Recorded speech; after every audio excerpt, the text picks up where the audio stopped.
Saluton, camaradoi! Como estão vocês? Pessoal, curtam o vídeo para que mais pessoas venham conhecer o universo Naciruta. E se você é novo por aqui, também se inscreva no canal e compartilhe para que mais pessoas conheçam a mensagem do reino sem filtros. Aproveite também para ser um discípulo da Naciruta. Link na descrição.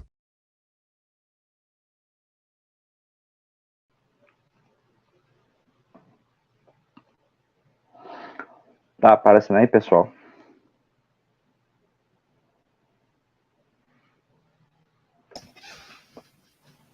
Sim, apareceu.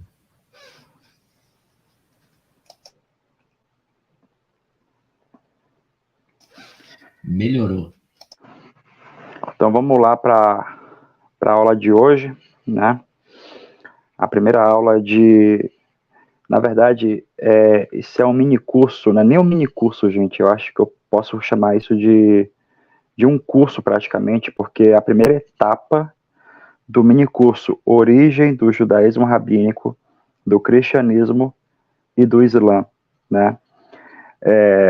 Então, para a gente começar, a gente vai começar pelo judaísmo ortodoxo, né? Pelo que se presume no status quo, é dito que ele é o primeiro, né? Ou seja, o cristianismo e o islã vieram do judaísmo, não é verdade? Não é isso que vocês ouvem por aí? Mas, será que o cristianismo e o islamismo veio desse judaísmo ortodoxo de hoje? Eu acho que vocês já sabem que a resposta é não, né? Porque o judaísmo ortodoxo de hoje, pessoal, o judaísmo ortodoxo rabínico, ele, na verdade, ele foi desenvolvido no período medieval, ou seja, anos depois do cristianismo e até mesmo, pasmem, fiquem de queixo caído e não tirem, porque, pasmem, até mesmo do Islã, ele não é tão antigo. Olha que coisa, né? Então, assim, o cristianismo é mais antigo que esse judaísmo, e até mesmo o Islã, gente, é mais antigo que esse judaísmo ortodoxo. E o judaísmo ortodoxo, rabínico, ele se fez, né, ele se moldou com base nos fundamentos, nas referências, nos textos cristãos e islâmicos. Eu vou ser mais direto aqui. Eles foram se basear nos textos judaico-nazarenos, que foi a base deles real, né? Depois, no cristianismo, né, alguns textos do cristianismo, que a gente vai ver aqui, e alguns textos do islamismo que a gente vai ver mais adiante, não na sala de hoje, porque é muito conteúdo, tá bom? Então, vamos lá. O Talmud, um plágio dos ensinamentos judaico-nazarenos?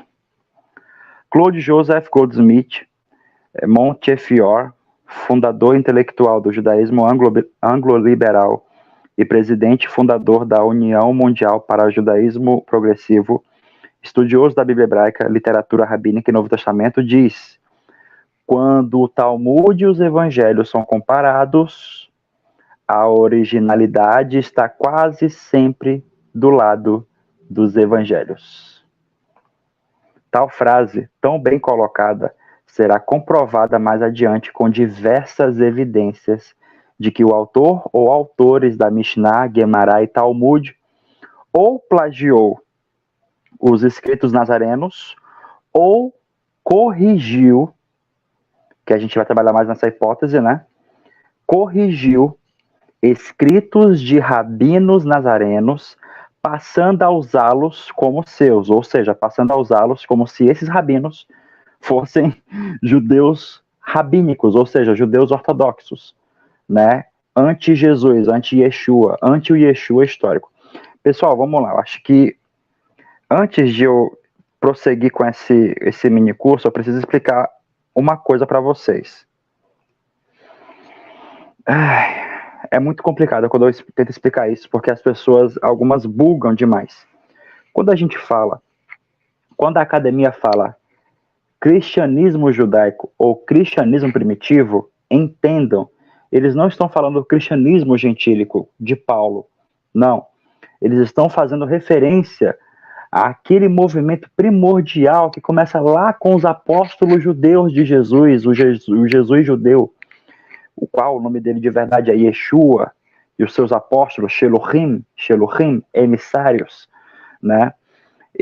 A academia está falando dessa galera, entendeu? Então, quando a gente fala assim, cristianismo primitivo na academia, ou de judeus cristãos, hoje em dia a gente não consegue conceber isso, né? É meio difícil a gente entender, porque realmente cristão não tem nada a ver com judeu. E muito menos com o movimento de Jesus. O movimento de Jesus nunca foi chamado cristianismo, entendeu? Sempre foi intitulado de judaísmo.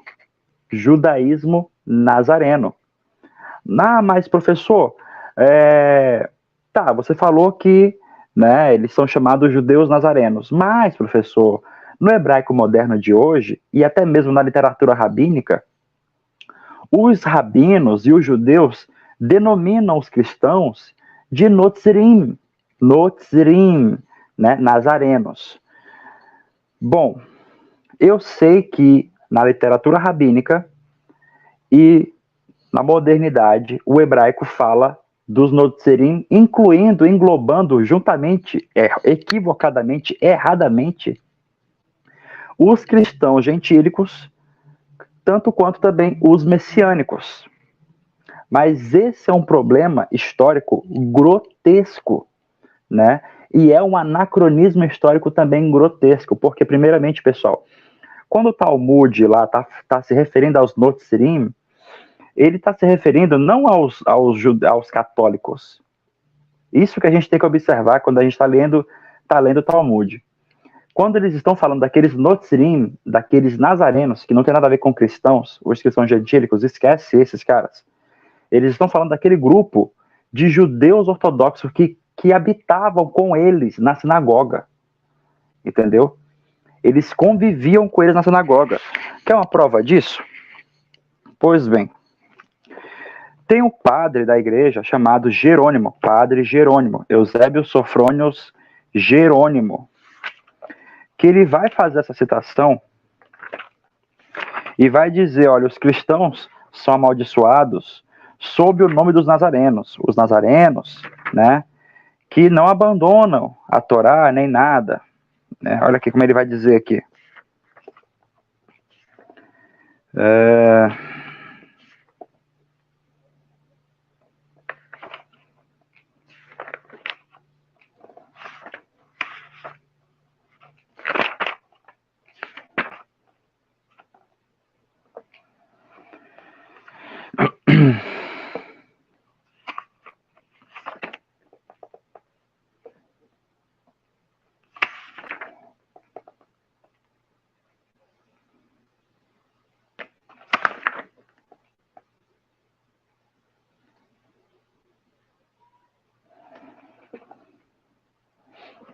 Eu acho que eu não vou encontrar aqui agora. Mas ele fala assim, ó. Os cristãos, ele está englobando todos os cristãos gentílicos, né? Os cristãos são todos amaldiçoados 3 vezes ao dia pelos judeus rabínicos, debaixo do nome Notzirim, né? Nazarenos. Mas aí ele vai explicar. O próprio padre, vejam bem, o próprio padre está dizendo, mas os nazarenos são judeus que seguem a Cristo como um homem justo, né? Como um homem justo. Eles não veem Jesus como Deus. Eles veem Jesus como um Mashiach, como um Messias, um homem justo, o homem que, na verdade, originou tudo isso que a gente conhece hoje de judaísmo ortodoxo, cristianismo e islã. Foi devido a ele que surgiu essas religiões. Cada um tinha uma visão diferente dele. E cada um opinava diferente. Se você for prestar bem atenção, sabe o que é o judaísmo ortodoxo, o cristianismo e o islã? Compare com as igrejas evangélicas. Porque aí o pessoal cria uma igreja Assembleia de Deus, aí vem Igreja Assembleia de Deus renovada. Aí depois surge, não, a pessoa não concorda com aquele cara, então vai fazer outra. Igreja Assembleia de Deus renovada e liberta por Cristo. Aí surgiu outra e outra, sabe? Foi assim que surgiu essas religiões. Entendeu? Por quê? Porque eles discordaram dos nazarenos, porque o movimento judaico-nazareno é político. É político. Então, não é só espiritual. Não, a espiritualidade é o último caso. Começa pela espiritualidade, porque primeiro a gente tem que se moldar. Né? O objetivo, o princípio judaico-nazareno é primeiro você mudar a si mesmo.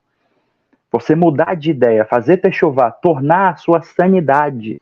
Muitas pessoas estão fora de si, buscando, perseguindo coisas, né? Ao invés de buscar o que realmente é necessário, a sua alma, o seu eu, o seu si. Techuvá é isso, né? É você retornar a si mesmo. Entendeu?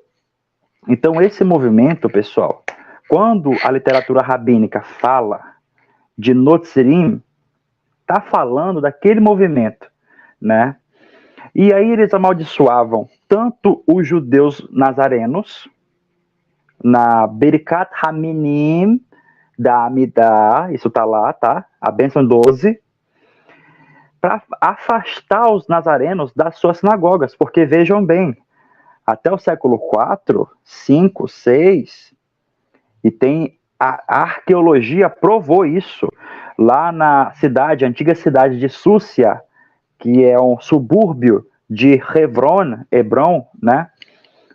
Uma sinagoga nazarena, onde os judeus nazarenos seguiam tanto a Jesus, Yeshua, quanto a um Shimon, também como consolador, como Mashiach. Entendam, Paracleto, Menachamá, é o Mashiach. E eles viam Jesus, Yeshua, o Jesus histórico, ou seja, o Yeshua, também, como também Shimon, eles viam eles dois como Mashiach. Então isso vai de contraponto à ideologia católica, evangélica, islâmica, entendeu? Então eles passaram a ser perseguidos por aqueles que foram criados por eles. Por isso que você vai ver a carta lá de 2 João, que fala, eles eram parte de nós, mas se afastaram porque nunca fizeram parte de nós. Estavam ali com outros objetivos. Aquela carta ali está falando disso aí, né? E aí você vê que, beleza. Aí então surge o erro histórico da gente chamar em hebraico os cristãos evangélicos, os cristãos católicos, como Notzirim, né? Gente, essa palavra é muito sagrada para você intitular esses perdidos, né? De Notzirim. Notzirim, minha gente, significa guardiões. Aqueles que preservam. Preservam o quê? O que significa Notzirim? Vai lá em Jeremias. Essa palavra surge de lá. Em Jeremias, pessoal, está lá a palavra Notzirim. Então quer dizer que está lá a palavra cristão? Hã? Está lá em Salmos. Naquele salmo que é todo um alfabeto do hebraico. Ashrei Notzirei, né? A Torá, felizes os guardiões da Torá. Notzirim é aquele que guarda os mistérios da Torá, aquele que conhece os mistérios. Eu vos pergunto, algum cristão conhece mistérios de Torá aí? Pelo contrário, eles rejeitam, eles abominam, eles têm nojo, falam que a lei foi abolida. Não é isso que eles dizem? Sim ou não? Sim ou não, pessoal? Sim. E aí, esse é o problema, quando eu vou falar disso aqui, e as pessoas estão vindo agora aprendendo isso. Porque eles acham que a Igreja Católica foi fundada pelo próprio Jesus. Eu fico, meu Deus, da onde que eles tiraram isso? Ah, que o evangelho, os protestantes, sabe? Eu fico olhando, eu fico tipo, gente, dá vontade até de mudar de assunto, sabe o que dá vontade? Dá vontade de parar isso tudo aqui e viver minha vida normal, porque eu fico tipo, gente, Até quando vai viver essa mentira? Até quando? Eles não prestam atenção nas mensagens maravilhosas do grande rabino, Yeshua, o terceirizando numa pessoa imunda, nojenta, asquerosa, chamada Paulo de Tarso. Que é o cara, esse sim, historicamente, né, a literatura está aí para provar, ele é o cara que criou o cristianismo. Aí sim, agora você falou direito. Mas os nazarenos, não. A patrística católica está aí para provar. Tá aí, tem vários padres da igreja, Jerônimo, Epifânio Salamina, Eusébio de Cesareia, o cara que vai criar, vai instituir o que vai ser colocado no Novo Testamento. É um dos caras que vai instituir o que vai ser colocado no Novo Testamento. E eles falam, não, realmente, né, os nazarenos e tal, são os caras que têm o verdadeiro ensinamento de Jesus. A gente está aqui roubando deles. Sim, gente, ele fala praticamente isso no Demonstratio Evangelia, né? No seu livro Demonstratio Evangelia, demonstrando o Evangelho, né? Ele fala isso, gente. A gente está roubando deles. E estamos adulterando os textos deles. O próprio cara, que é um dos caras que fundou o Novo Testamento, do jeito que vocês conhecem hoje aí, o Novo Testamento, sabe aí, de Mateus a Apocalipse, de Mateus até, se não me falha a memória, a última carta de Paulo, ia ser inicialmente só isso, tá? Não ia entrar as epístolas católicas que eles chamam, né? Primeiro Tiago, porque é muito judaico, e primeiro Tiago, o Tiago lá, prestem atenção, Tiago desconhece qualquer coisa de sofrimento de Jesus. Tiago não tá nem aí com o negócio de Jesus morreu na cruz. Tiago desconhece isso. Jesus morreu na cruz mesmo? As cartas de verdade, eu tô falando das cartas de verdade dos apóstolos. Não tô falando de 1º e 2 Pedro, que são cartas falsas. Tô falando de cartas que academicamente foi provado. Isso aqui é original. Isso aqui, cara, veio direto deles. Eles desconhecem a crucificação de Jesus. Sabiam disso, cara? Judas lá também desconhece. Então, assim, Apocalipse dá referências disso. O cordeiro não imolado.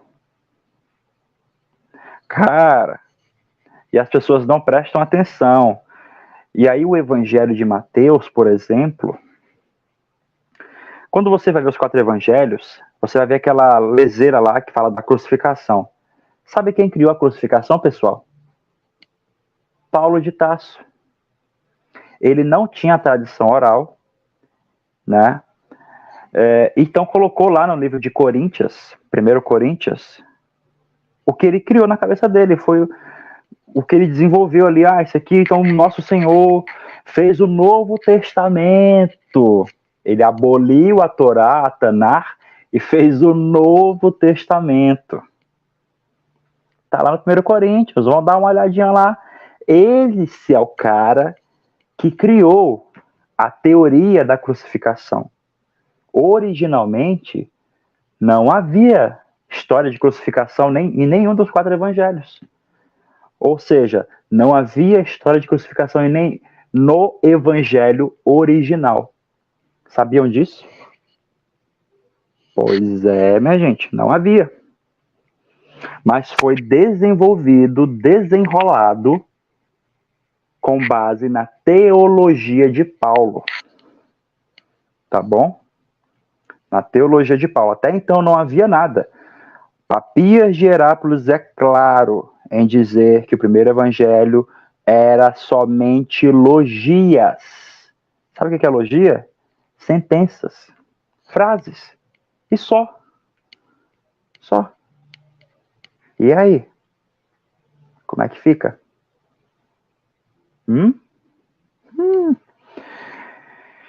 Então entendam. Quando o texto fala nazarenos, o pessoal junta aí com os cristãos, não é isso, pessoal. Não é isso. Entendeu? Só explicando para vocês. Então vamos lá.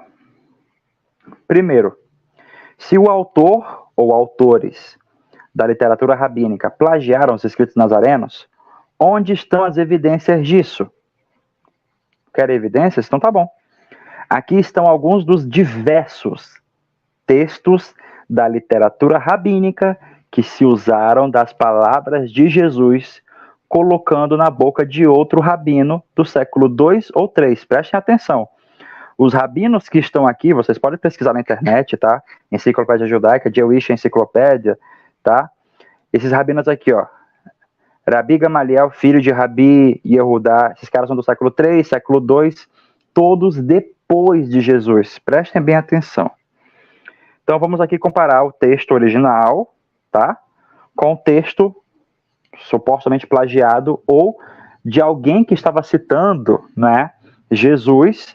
E aí então o autor ortodoxo, do judeu ortodoxo, achou bonitinho e colocou, adicionou dentro do Talmud.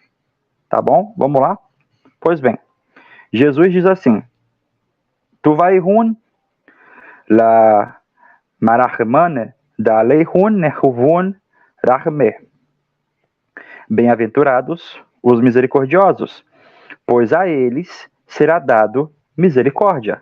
Yeshua, o Nazareno, em Mateus 5:7. Pois bem, minha gente, olha o que há aqui também no Talmud babilônico, em Shabat 151b. Rabi Gamliel Berabi Omer, Venatam Lecha Rachamim, Verichamcha Verhirbecha, Kol Hamerachem al Habriot, Merachamin alav min hashamayim, Vechol sheino merachem al Habriot, En merachamin alav min hashamay. Tradução. Eu vou falar logo a tradução, pessoal, para não ficar demorando tanto. Mas vocês estão vendo que eu tive a coragem, né, de colocar logo a tradução e o original para vocês fazerem a comparação, né? Mas eu vos adianto que a tradução foi eu que traduzi, não foi de Google, Sir Google nenhum, não. Foi do aramaico para o português ou do hebraico para o português, tá bom? Então, eu vou falando aqui em português e vocês, se quiserem, ler aí em aramaico ou hebraico, que como está aí no texto, tá bom? Então, vamos lá, tradução. Rabi Gamaliel, filho do Rabi Judá, estava dizendo, né? E te dará compaixão e se apedará de ti e te multiplicará. Todo aquele que é misericordioso com as criaturas, será dado a ele misericórdia dos céus. E todo que não é misericordioso com as criaturas, não será dado misericórdia a ele dos céus. Então vamos fazer uma comparação.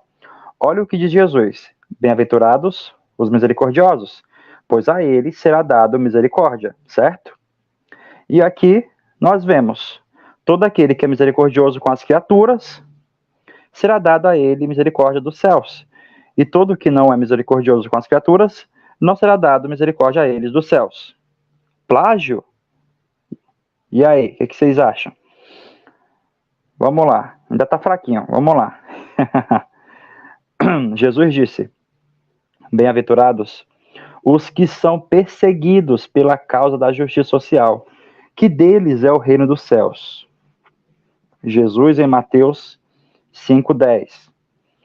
No Talmud também disse Rabi Abarro: sempre esteja uma pessoa do lado dos perseguidos, e não do lado dos perseguidores, que não há para ti perseguido entre os pássaros mais do que os pombos, e os filhos de pomba, e eles são adequados, o que está escrito para o altar. E aí, alguma semelhança? Tá fraquinho? Continuando. Jesus dizendo: eu, portanto, digo-vos que todo aquele que olhar uma mulher como a desejando rapidamente, adulterou em seu coração. Interessantemente, o Talmud também diz: eis que o que disse Rabi Shechet, porque conta o que está escrito, joias que são externas com joias que estão internas. É te dizer, Todo aquele que olha o dedo mindinho de uma mulher é como se olhasse no lugar obsceno. Oh! E aí, pessoal, o que vocês acham? Hã? Continuando. Jesus disse: mas seja a tua palavra sim, sim e não, não. Algo além disso provém do mal. No Talmud diz: respondeu Rabi Yosef, filho de Rabi Judá, Barilai, dizendo: o que o Talmud está dizendo? Um justo rim, que é um peso líquido, né? E acaso não incluiu um rim, um efá? Mas é para te dizer que seja teu sim justo e o teu não justo. Disse Abaye, que aquele não diga uma coisa pela boca e outra pelo coração. Que aquele não diga uma coisa pela boca e outra pelo coração. E aí, gente, é ou não é parecido, pelo amor de Deus? Continuando. Tu, portanto, Jesus dizendo, tu, portanto, quando deres a tua justiça social, não saiba a tua mão esquerda o que faz a tua direita, para que a tua justiça social fique em segredo, e teu pai que vê em secreto te recompensará abertamente. Disse Rabi Elazar, lá no Talmud, grande é o que faz justiça social em segredo, mais do que Moisés, nosso mestre. Eita, minha gente. Ah, professor, isso é por acaso, é porque eles estão lendo o mesmo livro, a Torá, a Tanar. Será? Sei não, hein? O negócio aqui tá tenso, tá muito parecido. Estão vendo, pessoal, que o original sempre ele é mais curto. Por exemplo, olha aqui, ó. Não sei se vocês estão prestando atenção. Olha como os originais, o texto original, ele sempre é mais curto. Olha aqui, ó. Do lado esquerdo de vocês, né? Vocês veem que o original sempre é mais curtinho. Isso é normal, pessoal. Isso na leitura a gente sempre observa que o que de fato é original sempre é o menor texto. Entendeu? Sempre é o menor texto. Continuando aqui, Jesus, né? Aqui abaixo. Se, pois, perdoardes aos homens as suas ofensas, perdoará também a vós, o vosso Pai que estás nos céus. O Talmud também diz. Rabi Iravá disse, todo aquele que perdoa os seus acertos de contas, serão perdoados todos os seus pecados. Como foi dito, ele carrega a ofensa e perdoa o pecado. De quem ele carrega a ofensa? De quem perdoar o pecado que cometeram contra ele. Oh, que lindinho, né? É até estranho ver isso aqui no Talmud. Né? É estranho, mas enfim, né? Tá lá. Continuando. Jesus Nazareno, em Mateus 6,31, dizendo, mas se a erva do campo que hoje existe e amanhã cai no forno, Deus assim veste, quanto mais a vós, pequenos de fé. Pequenos de fé, preste atenção, pessoal. Portanto, não andeis ansiosos, nem digais o que havemos de comer ou o que havemos de beber. Como nos cobriremos? Né? E aqui o Talmud também diz, é recitado, o grande Rabi Eliezer dizendo, todo aquele que tem sustento em seu cesto e fica dizendo, o que comerei amanhã? Ele não é nada mais do que aqueles pequenos de fé. E aí, minha gente, o que vocês acham? Continuando, Jesus dizendo, no julgamento, pois, que vocês julgarem, vos julgarão. Ou seja, à medida que vocês julgarem, também vocês serão julgados, né? O Talmud também disse. Como disse Rabi Avim, gente, preste atenção, esses rabinos aqui são todos do século II, tá? Rabi Eliezer, Rabi Avim, Rabi Meir, todos do século II depois de Cristo, Jesus. Então Avim disse, né? Todo aquele que entrega seu próximo ao julgamento, ele mesmo será julgado primeiro. Ai, ai. Continuando, Jesus dizendo, na medida que vocês medirem, vos medirão, né? Ou vocês serão medidos. No Talmud diz, é recitado que Rabi Meir estava dizendo, na medida que alguém mede, medirão a ele. Ai, minha gente. Ai, ai, ai. Continuando, Jesus Nazareno dizendo: por que vocês olham a lasca do olho de teu irmão? Gente, isso aqui, meu Deus. Olha, preste atenção. Jesus dizendo: por que vocês olham a lasca no olho de teu irmão e não reparam na trave que está no teu?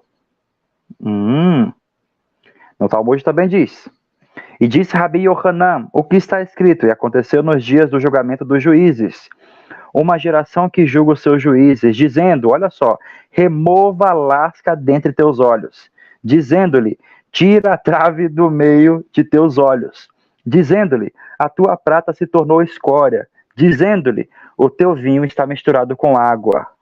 Talmud Bavli, Bhavavatra 15b. Gente, traduzir diretamente do texto, para não ficar dizendo assim, mas essa tradução é tendenciosa. Não, gente, eu estou traduzindo direto do texto. O que está na tradução é o mesmo que está no texto. Tá bom? Tânia, por exemplo, aqui, ó, nesse texto aqui do Rabi Meir. Tânia, Rabi Meir, Omer, Bemidash Adam Moded, Modedim Lo. Tá literalmente a tradução aqui, ó. Tânia, em aramaico, significa recitação. Recitado, né? É o mesmo que Mishnah. Tânia, ou seja, é recitado. Rav, Meir, que Rabi Meir, Omer estava dizendo, né? Porque Omer está no presente, ou seja, aqui entre Meir e Omer há invisivelmente uma palavra, Hu Haya Omer, como há no Pirkei Avot.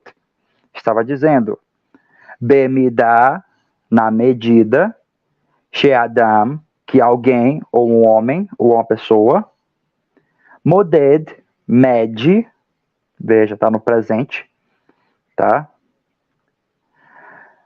Modedim, medirão, lo, a ele. Vejam, traduzir literalmente, para poder ajudar vocês a ver como, de fato, se trata sim de um plágio. Ou, eles estão se usando de textos originalmente judaico-nazarenos, que eles se apropriaram, acharam bonitinho e colocaram no Talmud, na Mishnah ou no Diaba 4 lá deles. Entenderam? Sim ou não, pessoal? Estão aí, presente? Sim, estamos te ouvindo. Sim. Perfeito. Então, continuando. Olha só. Então, Jesus diz aqui, né, abaixo. E disse aos seus discípulos, a seara é grande e pouco os trabalhadores. Jesus disse isso lá em Mateus 9:7. Presta bem atenção, pessoal. Até agora não se tem nenhum outro evangelho a não ser Mateus. Prestaram atenção? Até agora não se tem nenhum outro evangelho a não ser Mateus. Mateus. Estão prestando atenção? Pois bem. Então Jesus fala isso, né? E disse aos seus discípulos, a seara é grande e poucos trabalhadores. Interessantemente, lá no Pirkei Avot, né? Lá no Talmud, diz assim, Rabi Tarfon dizendo, o dia é curto, o trabalho é grande, os trabalhadores são preguiçosos e a recompensa é grande e o senhor da casa é exigente. É praticamente a mesma coisa, minha gente. Praticamente a mesma coisa. Tá falando a mesma coisa aqui. Continuando, Jesus. Yeshua, o Nazareno, em Mateus 23:12. Aquele, pois, que se exaltar, será diminuído, e aquele que se diminuir, será exaltado. Interessantemente, e no Talmud também diz, disse-lhe Rabi Jeremias para Rabi Zerá, como o que está escrito, pequeno e grande estão lá, ele e o servo estão livres de seu senhor. Ou seja, não sabemos que os pequenos e os grandes estão lá, mas do que aquele que se diminui a si mesmo pelas palavras da Torá, no mundo vindouro será feito grande. E todo aquele que se faz servo a si mesmo pelas palavras da Torá, será livre no mundo vindouro. Oh! E por fim o último, pessoal, porque são vários, tá? Eu não vou ficar aqui o dia todinho falando, mas são vários. Mas estou aqui resumindo. Isso aqui já é o texto de Marcos, né? Oh, o Evangelho de Marcos. Pessoal, tem tanto plágio, mas eu só estou encurtando aqui para vocês, tá? Para vocês terem uma noção. Lá em Marcos 12:7 diz, Disse-lhes Jesus, né? A Shabat, portanto, foi dada ao ser humano, e não o ser humano para a Shabat. Ai, isso aqui é blasfêmia, porque a Shabat, você tem que guardar a Shabat, não sei o quê. Não é isso que eles dizem hoje? Pois bem, minha gente, quando eles falarem isso para vocês, esfrega na cara deles isso aqui, lá do Talmud, babilônico, Yomá 85b, que diz: Rav Yonatan ben Yosef dizendo, que santo é para vós, é que a Shabat foi dada em vossas mãos, e não vocês foram dados na mão dela. Ou seja, é você que decide o que você vai fazer na Shabat. E não é a Shabat que vai decidir o que você vai fazer com ela, ou nela. Você que escolhe. Estão entendendo aqui o texto? Minha gente, isso aqui só são alguns, tá? Eu tô sendo bem bonzinho, são vários. Gente, se eu for pegar o texto todo, mano, a gente não vai dormir, tá? A gente vai passar anos só estudando isso aqui, tá? Vede que todos os rabinos mencionados, nenhum deles precedem Yeshua. Todos eles são do século II, ou século III depois de Cristo, depois da Era Comum, depois de Yeshua, né? Todo plágio deixa um rastro. E se de fato o autor ou autores da literatura rabínica plagiaram os escritos nazarenos, então eis aí as evidências contundentes. No entanto, também levantamos outra tese, de que o autor ou autores da literatura rabínica se usou ou usaram de escritos de rabinos nazarenos. E ou usou a citação direta do rabino nazareno, ou mudou sua autoria para um rabino de seu grupo. Entenderam? Sim ou não? Ou eles mudaram o nome do rabino, ou colocaram o rabino junto ali, entendeu? Citando ele, entendeu? Tipo, dane-se, o nome dele é comum, né, para os judeus, então eu vou deixar ali. Ninguém vai nem sacar. Estão entendendo? Como vimos anteriormente, vimos a menção de rabinos usando direta ou indiretamente palavras de Yeshua, Jesus. Esse é o caso de palavras do ancião Hillel, autor, fundador, né, da escola de Hillel, Beit Hillel, se usando das palavras de Yeshua. Ou estaria, então vamos lá, esse é o caso de palavras do ancião Hillel, autor da escola de Hillel. Então, ou seja, ele está se usando das palavras de Jesus, ou Jesus está usando palavras de Hillel? E aí? Quem está usando de quem? Espera aí que eu vou explicar isso aí. Então vamos comparar esses textos aqui. Hillel diz: Hillel Omer, Revi mitalmidav shel Aharon, Ohev Shalom, Verodef Shalom, Ohev et Habriot, o Mekorban la Torá. Sejam dos discípulos de Aharon, amando a paz e perseguindo a paz, amando as criaturas e as ofertando para a Torá. Jesus, interessantemente, também diz: bem-aventurados os perseguidores da paz, Rodfei Shalom, que de filhos de Deus serão chamados. Oh, parecido ou não? Parecido ou não, pessoal?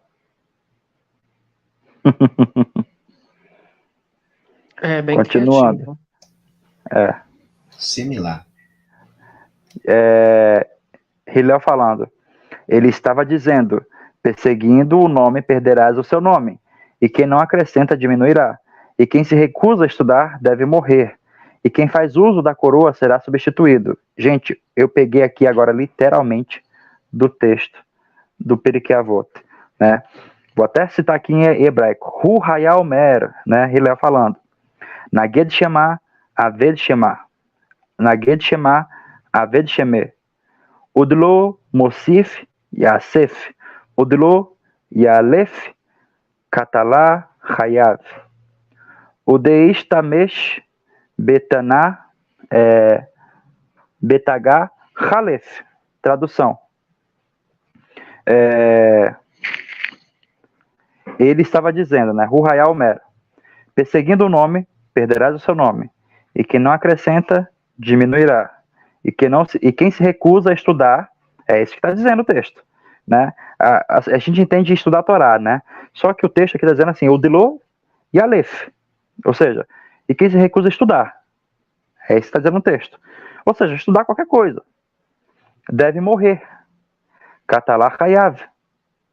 E quem faz uso da coroa, ou seja, de um poder governamental, né? Quem está fazendo um uso errado do poder do governo, né? Será substituído, né? Betagá Halef. Preste bem atenção agora a Jesus dizendo. Então Jesus diz: aquele que deseja, pois, salvar a si mesmo, se perderá.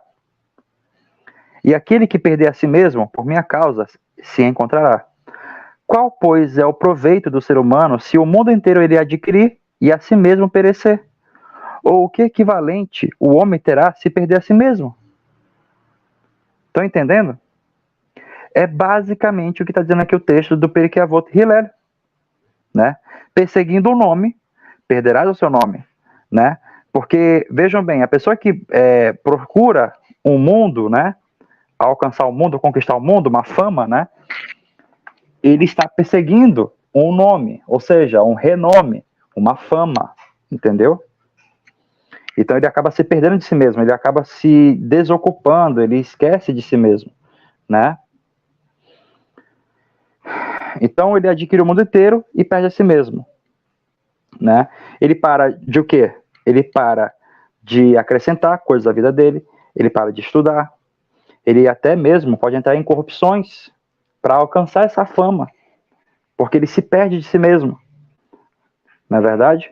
Então vejam bem como são palavras, ensinamentos e praticamente sinônimos o ensinamento das frases aí deles, de Hillel e de Jesus, né? Continua o Pirkei Avot lá, Hillel falando. Hillel estava dizendo: se eu não for por mim, quem será por mim? E se eu estou apenas para mim, o que eu sou? E se não agora, quando? Jesus também disse: aquele que não está comigo é contra mim, e aquele que não se junta comigo, se espalhando, será espalhado. E aí, pessoal, é ou não é parecido? Aquele que não está comigo é contra mim, e aquele que não se junta comigo, se espalhando, será espalhado. E aqui você vê basicamente a mesma coisa. Hillel falando: se eu não for por mim, quem será por mim? E se estou apenas para mim, o que eu sou? E se não agora, quando? É parecido ou não é, pessoal? Sim. Sim, bem parecido.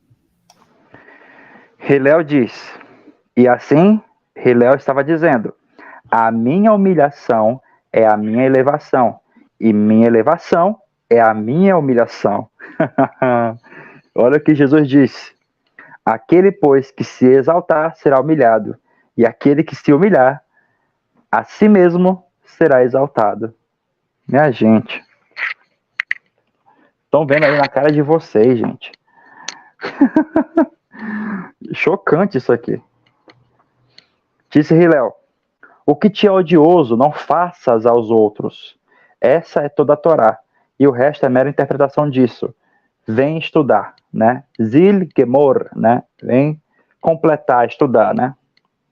E Jesus também disse: tudo o que quereis que os homens vos façam, assim fazei vós a eles, porque esta é a Torá e os profetas. Ou seja, vem estudar o quê? Zil gemor, vem estudar o quê, gente? Vem estudar a Torá e os profetas. É isso que agora você entende. Por quê? Os caras estão tirando de textos judaico-nazarenos, os rabinos do Talmud. Segundo a literatura rabínica, Hillel é do século I a.C. E tal afirmativa poderia nos inferir: Yeshua estava se usando de ensinamentos de Hillel?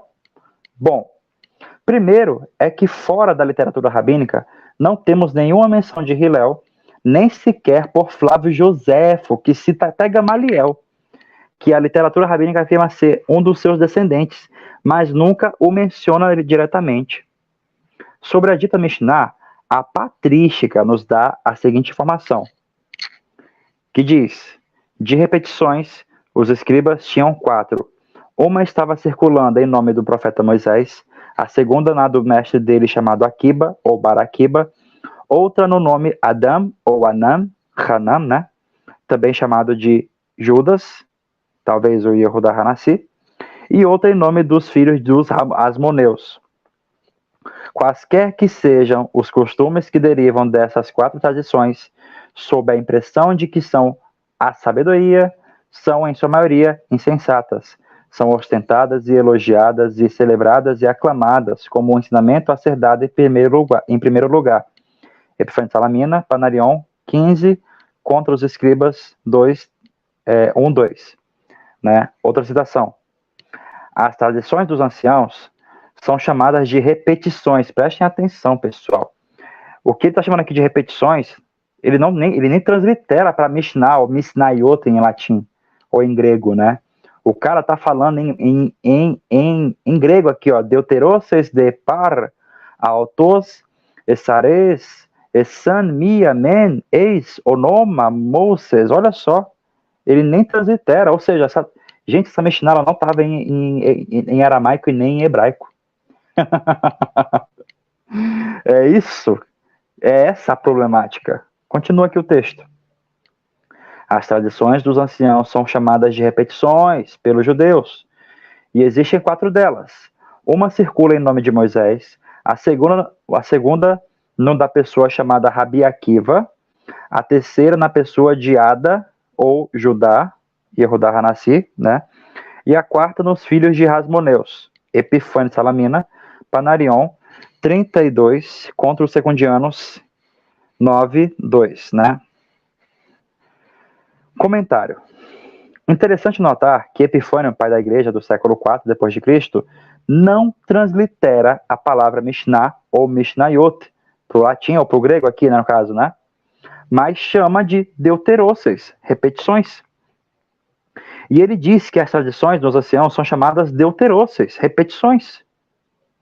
Isso indicaria um texto grego da tradição oral rabínica, ao invés do texto hebraico-aramaico que temos hoje, né? Isso indicaria um texto grego da tradição oral rabínica, ao invés do texto hebraico-aramaico que temos hoje? Sim ou não, pessoal? Ao que tudo indica, sim, né? Outro fato interessante é que ele menciona 4 Mishnayot, uma do profeta Moisés, outra de Akiva ou Baraquiva, outra de Judas ou Anam e outra dos Hasmoneus. Agora, pessoal, eu vos pergunto, onde estão essas Mishnayot hoje? Essas 4 Mishnayot hoje? Mas a questão é, como que eles não estão com esse texto? São 4 textos.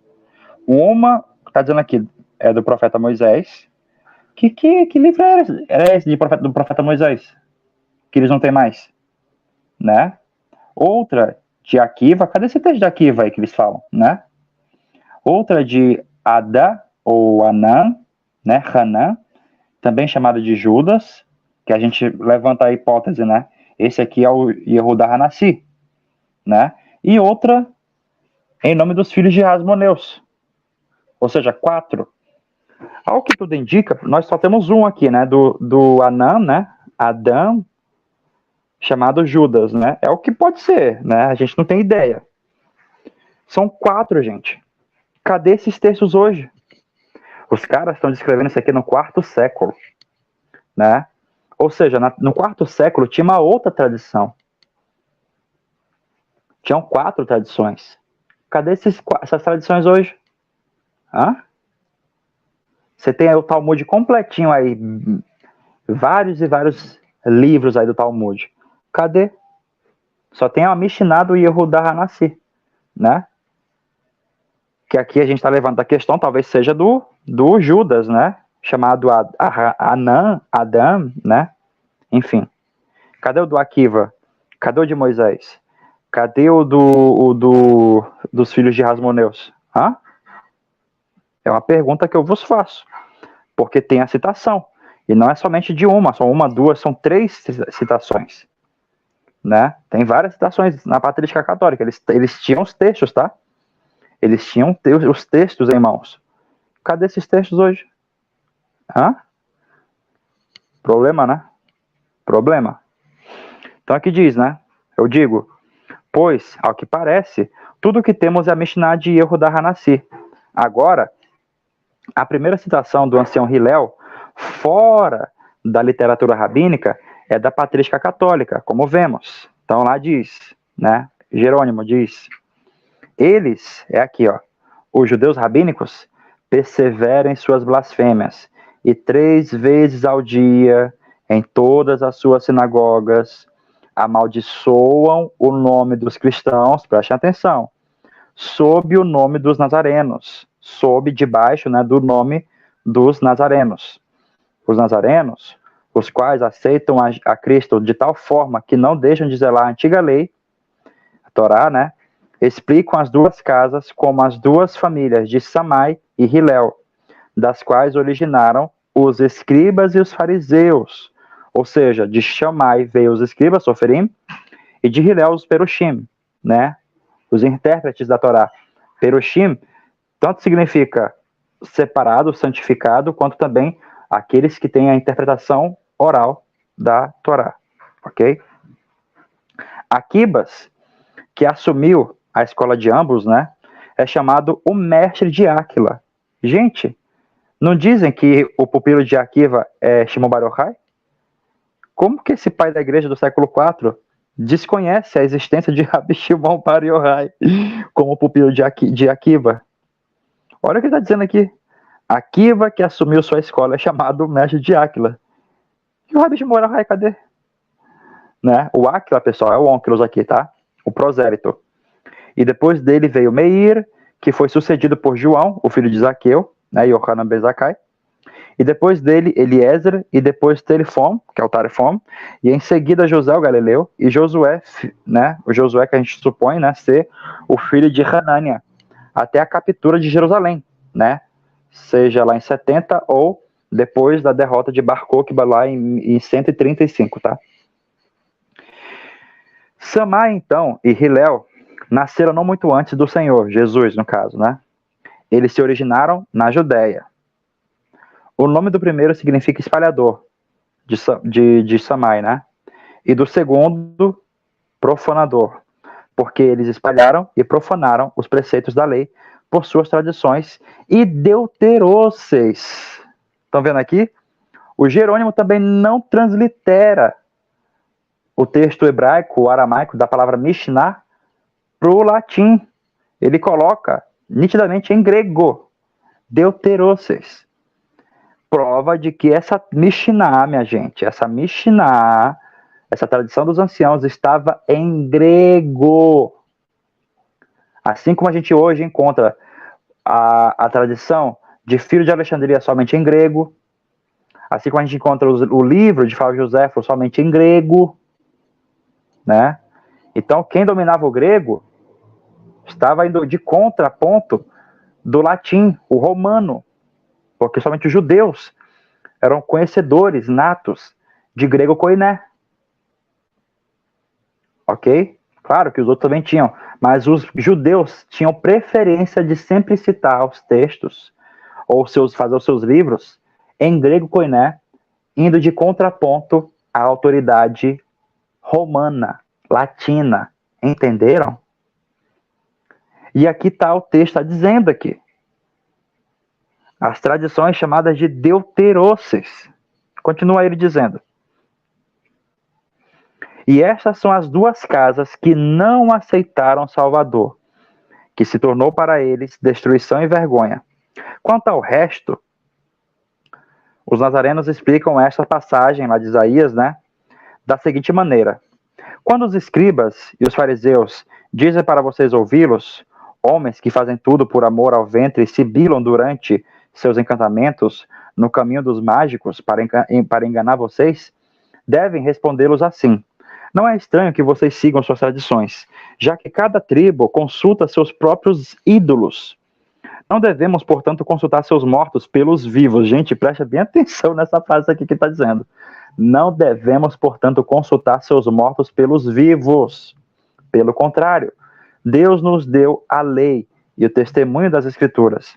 Se vocês não estiverem dispostos a segui-los, não terão luz, e as trevas sempre vos oprimirão. Ele cobrirá sua terra e sua doutrina, para que, quando eles, aqueles que forem enganados, né, por eles, quando eles verem que foram enganados por vocês em erro e sentirem um desejo pela verdade, virão irados contra vós. E que aqueles que acreditam ser como seus próprios deuses e reis amaldiçoarão vocês, e vocês olharão em vão para o céu e para a terra, pois estão sempre nas trevas e não poderão fugir das vossas próprias emboscadas. Olha, gente, comentário de Jerônimo em Isaías, capítulo 8, do verso 14 a 16. Então, o próprio padre Jerônimo está trazendo para a gente aqui um midrash dos nazarenos, né? Vejam bem, aqui, ó. Quando os escribas e fariseus, isso aqui é o midrash, tá? Dos nazarenos, sobre Isaías 8:14, né? Olha que incrível. Aí eu vos pergunto, cadê esse texto, minha gente? Né? A Igreja Católica deu fim, minha gente. Comentário. Vemos que na época de Jerônimo, os judeus rabínicos já estavam usando alguma leitura da Amidá referente ao Birkat Haminim, bênção contra os nazarenos. A linha de sucessão que Jerônimo tão bem descreve demonstra que ela passou por mudanças de acordo com o tempo, ou seja, com o tempo, né, foram mudando a linha de sucessão. Notem como o padre Jerônimo ainda descreve a sucessão das duas casas, Shammai e Hillel, sendo unificadas por Akiva, como vemos a ordem dos líderes sucessores. Primeiro, Akiva, né? Segundo, Áquila. Sabe o que é interessante aqui, pessoal? Não tem aqui Gamaliel, Shimon ben Gamaliel, né? Shimon Bar Yochai. Interessante, né? Então aqui, olha a linha de sucessão. Primeiro, Akiva. Segundo, Áquila, o Onkelos. Terceiro, Meir. Quarto, João, filho de Zaqueu, Yohanan ben Zakkai. Quinto, Eliezer. Sexto, Tarfom. Sétimo, José o Galileu. Oitavo, Josué, né? Que a gente está supondo ser Yehoshua ben Hanania. Pois bem, é interessante notar que Jerônimo desconhece por completo Rabi Shimon Bar Yochai, que, segundo a literatura rabínica moderna, foi pupilo de Akiva. Se assim foi, por que Jerônimo não o menciona? Também outra coisa interessante é observar que, nessa linha de sucessão, Rabi Gamaliel e seu filho estão fora, né? É interessante notar que Shammai, né, é entendido como espalhador e Hillel é tido por profanador. A não menção de alguma origem nazarena quanto a esses títulos nos faz observar que é Jerônimo quem os titula dessa forma, não os nazarenos, né? Pois Shammai significa nomeado, e Hillel significa louvado. Novamente, vemos a menção da palavra deuteroses ao invés do hebraico Mishnah, nos dando uma forte evidência de que, de fato, a Mishnah, ou Mishnayot, naqueles dias estavam em grego, ao invés do hebraico aramaico nas edições atuais. Uma outra coisa que Jerônimo não percebeu foi que este mesmo Akiva, que unificou as duas casas, foi o mesmo que entregou os judeus para que eles idolatrassem o novo César em Jamina, em Ávine, né? E que aquele João, filho de Zakkai, é o mesmo João Batista dos evangelhos, sendo agora revisado e recolocado para o século II depois de Cristo. Depois disso, Jerônimo descreve um midrash dos judeus nazarenos que acusa os judeus rabínicos de estarem fazendo algum tipo de feitiçaria. Viram lá, pessoal? Lembra lá quando ele fala isso aqui, ó? Olha só o que ele diz. Olha o que os nazarenos estavam dizendo. Não devemos, portanto, consultar seus mortos pelos vivos, certo? Buscando contato com os mortos, ao dizer, já que cada tribo consulta seus próprios ídolos, não devemos, portanto, consultar seus mortos pelos vivos. Interessantemente, o próprio Talmud reforça tal denúncia ao dizer, Onkelos, Bar Clonicos, filho da irmã de Titus, queria se converter.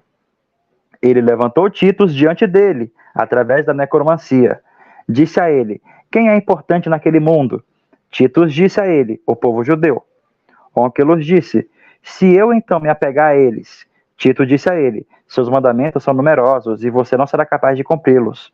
Saia e lute contra eles naquele mundo e você se tornará o chefe. Como está escrito, seus adversários se tornarão o chefe.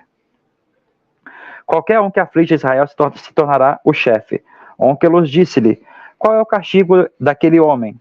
Tito disse-lhe: o que ele decretou contra si mesmo, como ele sofre, é o seguinte: todos os dias suas cinzas são recolhidas e eles o julgam, e eles o queimam, e eles o espalham sobre os 7 mares.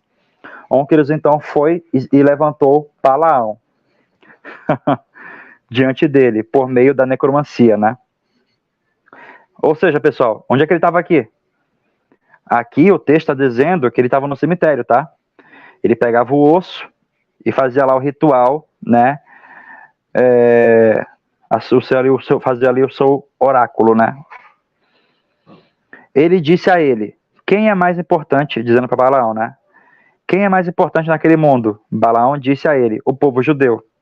Onkelos perguntou-lhe: devo então me apegar a eles aqui nesse mundo? Balaão disse a ele: você não deve buscar a paz deles, ou o seu bem-estar todos os dias. Onkelos disse-lhe: qual é o castigo daquele homem? Balaão disse-lhe: ele é cozido em sêmen fervente. Onkelos então foi e levantou Jesus, o Nazareno, da sepultura por necromancia. Prestem atenção. Onkelos disse-lhe: quem é mais importante nesse mundo? Jesus e Eixo disse-lhe: o povo judeu. Onkelos perguntou-lhe: devo então me apegar a eles neste mundo? Jesus disse-lhe: procurarás o seu bem-estar, não procurarás o seu mal, porque quem os toca é considerado como se estivesse a tocar na menina dos seus olhos. Talmud Bavli, Gittin 56 a 57a. Comentário.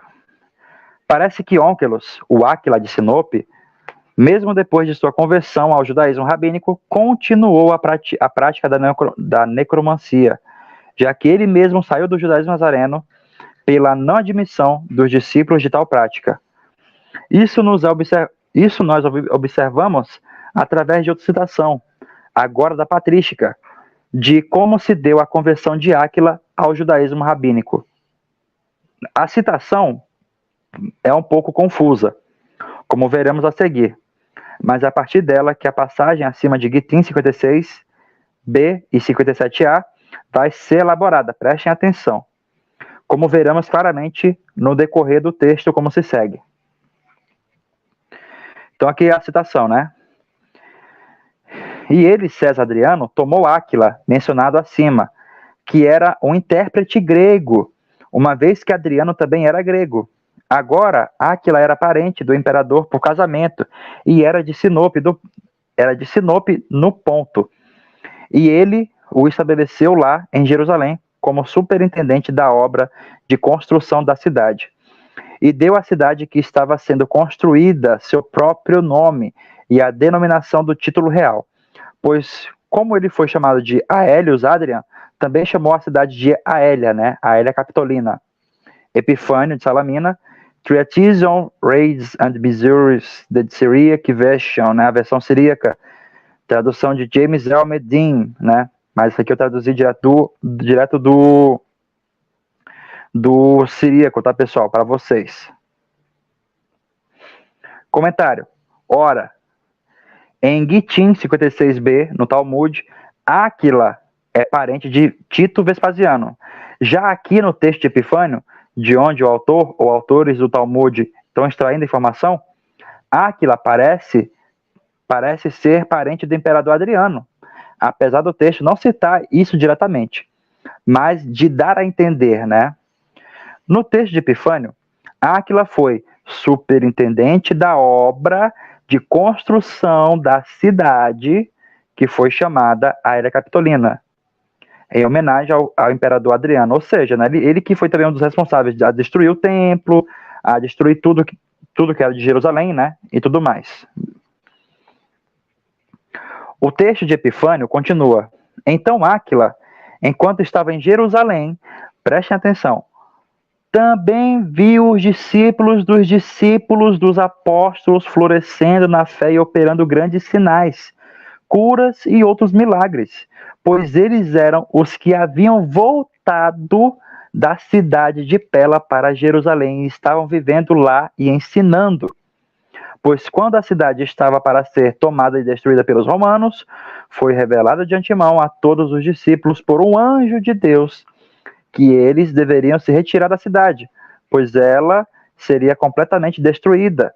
Eles foram como emigrantes para Pela, a cidade acima mencionada, na Transjordânia, e essa cidade é dita ser na Decápolis.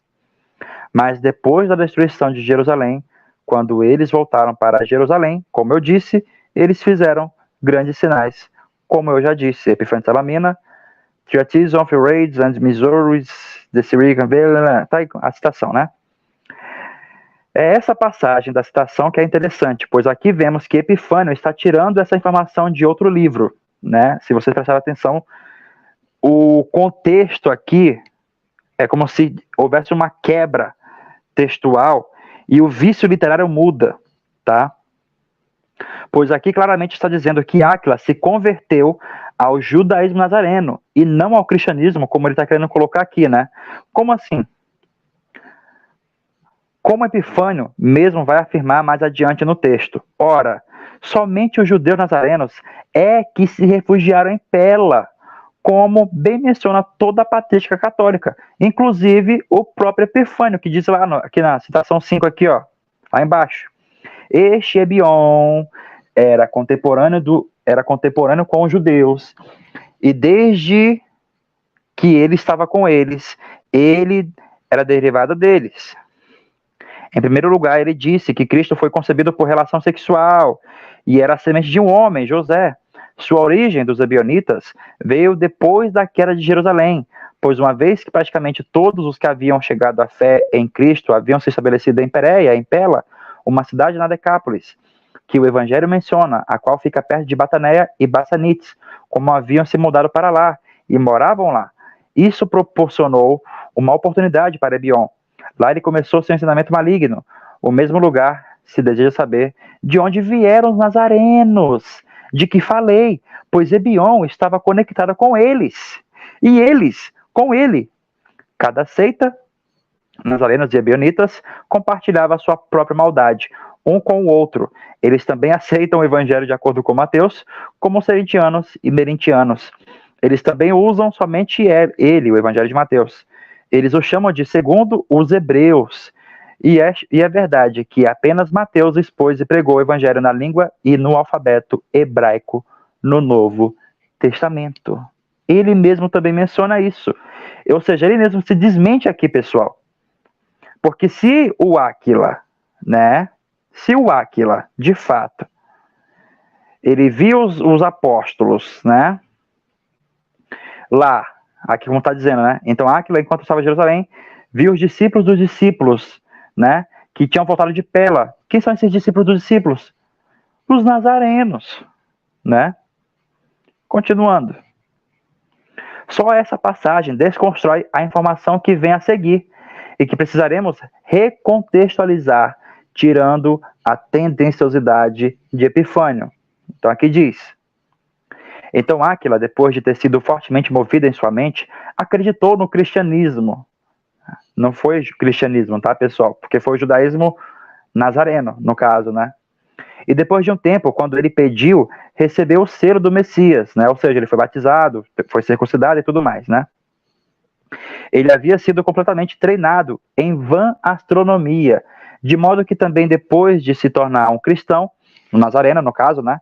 Ele nunca se afastou dessa falha dele, mas todos os dias ele fazia cálculos no horóscopo de seu nascimento. Ele foi repreendido pelos professores, e eles o repreendiam por isso todos os dias, mas nada conseguiram. Mas em vez de ser repreendido, ele se tornou ousado na disputa e tentou estabelecer coisas que não existem, histórias sobre o destino.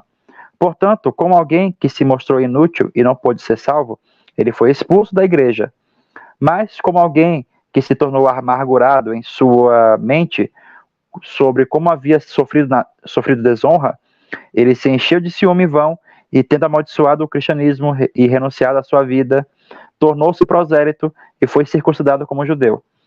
E, sendo dolorosamente ambicioso, dedicou-se a aprender a língua dos hebreus e seus escritos, depois de ter sido totalmente treinado para isso. Ele fez sua tradução da Bíblia hebraica. Ele foi movido não pelo motivo certo, mas pelo desejo de distorcer algumas palavras que ocorrem na tradução dos 72, a Septuaginta, né?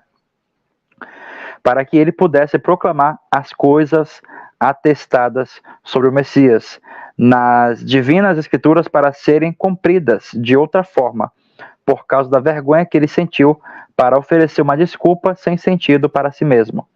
Aí a citação. Comentário. Ora, vimos anteriormente que Áquila seguiu os discípulos dos apóstolos, ou seja, os judeus nazarenos, que retornaram de seu refúgio em Pela. Mas aqui, Epifânio diz que Áquila acreditou no cristianismo e que também recebeu o selo do Messias, que é entendido como batismo. Como que Áquila viu os discípulos dos apóstolos florescendo na fé e operando grandes sinais, curas e outros milagres, mas preferiu seguir os seus inimigos, os cristãos? Me expliquem aí. Porque, lembro-vos que o cristianismo nasce em Antioquia com Paulo de Tarso. Está lá, pessoal, Atos 11, 26. Em oposição à autoridade de Tiago Justo, que está sobre Jerusalém. A igreja é em Jerusalém, não em Antioquia.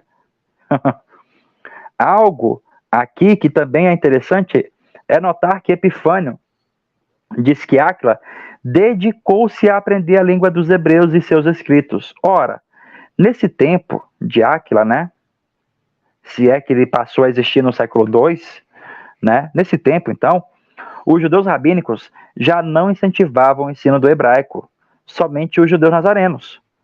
Por muito tempo, os judeus rabínicos usavam somente a língua nativa das nações que residiam, utilizando o hebraico em raras exceções, somente para orações. Entenderam?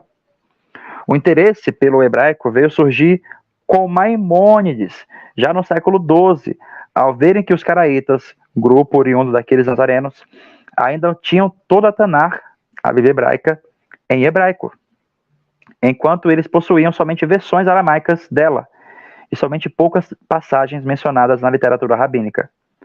Logo em seguida, diz que Áquila se converteu ao judaísmo, foi circuncidado e, além disso, desenvolveu sua própria tradução da Bíblia hebraica para o grego. Espera aí, pessoal. A gente tem hoje a versão de Onkelos, né? Que é em aramaico, certo? Sim ou não? Sim. Sim. Então, isso. Então, vos pergunto, que tradução grega é essa aqui? Olha só, diz que ele traduziu para o grego e não para o aramaico, como está hoje, não é verdade? Está aqui dizendo o texto. E, de fato, quando você vai procurar na patrística, eles conhecem o texto grego de Áquila, de Sinope, né, do Onkelos, e não a versão aramaica. Não existe versão aramaica. Então, como é que tem essa versão aramaica hoje? Porque isso foi depois, minha gente. Isso foi depois, o texto então era só em grego. Agora vocês estão vendo que até mesmo a própria tradição dos anciãos, que eram 4, né? Agora dá de entender muita coisa. Era em grego. Agora o negócio agora dá de entender. Mas, professor, por que hoje não tem grego? Não está em grego, está em aramaico, aramaico hebraico. Não sei, pergunta para os caras aí. Se é que esse texto que a gente tem hoje é dele 100%, né? Porque eu estou mostrando para vocês que eles estão pegando dos nazarenos. Entenderam? Eles estão pegando os textos dos nazarenos.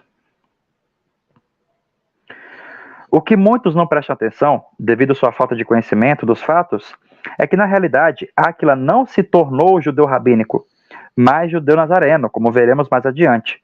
De onde o Talmud e Epifânio estão extraindo a informação de que Áquila era um necromante? Dos livros judaico-nazarenos. Tal literatura hoje se chama literatura clementina. esse livro judaico-nazareno que utilizarei aqui, chamado de Recognitions of Clement, né?